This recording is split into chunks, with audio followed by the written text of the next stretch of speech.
In a past video I talked about how to cut round stock, and this is a very similar piece except it's a larger diameter. It's about a 4-inch diameter piece of tubing. And this, normally what I would do is I would use a machinist vise, clamp it on upside down, and feed it in.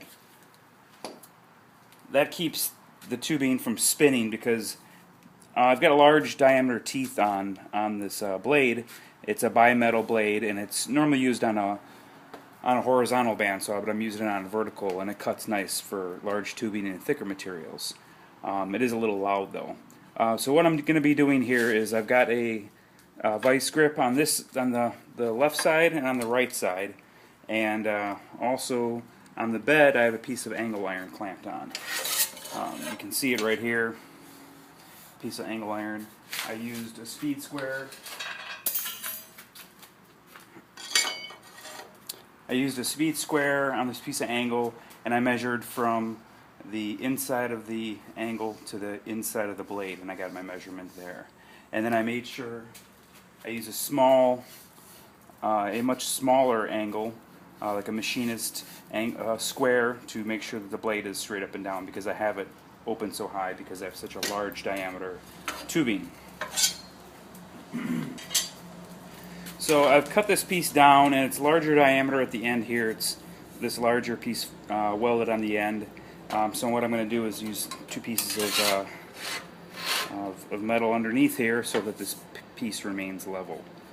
So as I feed this in, these teeth want to roll this piece forward.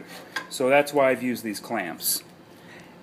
And just using the clamps isn't good enough, because trying to hold on to it, it still wants to roll things forward and get jammed, and it's also dangerous. So what I've done is, with this piece of angle acting as a guide, which I'll rest this face against to get a square cut, I will also let the vice grips that are on there clamped on pretty tight, but not too tight to mar the surface up bad.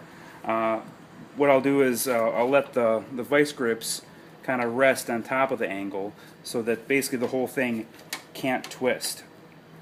So I'm going to go ahead and get started here, and it might be a little loud.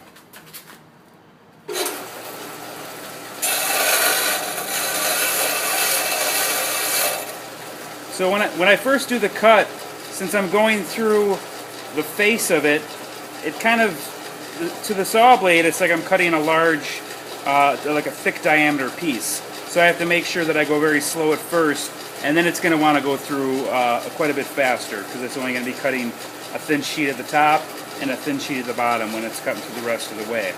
I also want to keep the piece nice and square, perpendicular to the blade, and keep this part of the vice grips down against this piece of angle.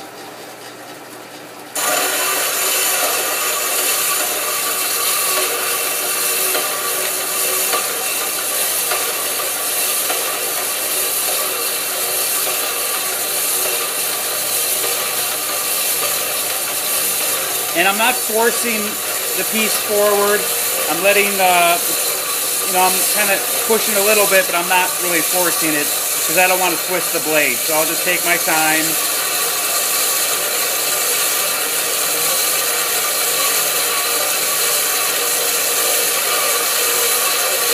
And if it feels like it's not cutting, then you may have a dull blade. You may want to try using some lubricant, but I can feel it going.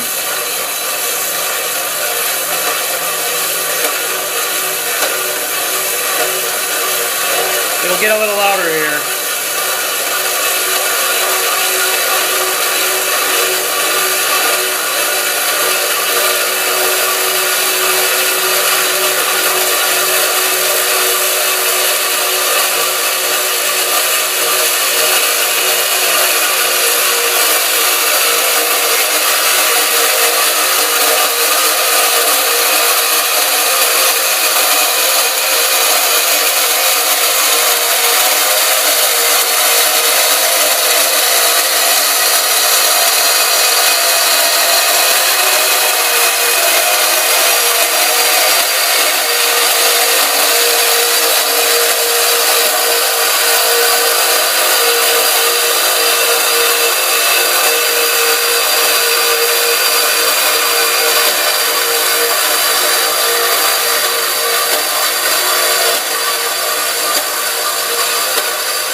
So it's getting quieter again because it's cutting through the back side of the tubing, and it's just like the front. Since it's cutting vertically, it thinks that it's cutting through a thicker material, so you got to take it easy.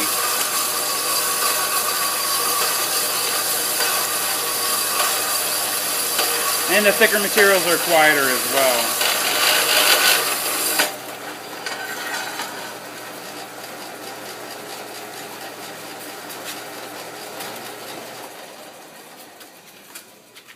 And so you can see I made the cut through. The blade is opened up. It's exposed as high as it needs to, just enough to clear this. When I'm first cutting, the piece wants to pull forward on these teeth. See if I can show you over here. So as you cut forward, the teeth want to pull it forward. So if I'm holding it like this, it's going to spin forward. As I get past the top here, it actually wants to, it still wants to kind of pull back, but it doesn't have as much resistance. So you can actually, if it goes back a little bit, in fact in the video you'll probably notice that once I got to about here, it started to do this, and then I just put it back forward to keep it square. But that's about it. You just want to keep it from getting twisted, and you want to make sure that everything's squared up, and that's the how to cut some 4-inch tubing.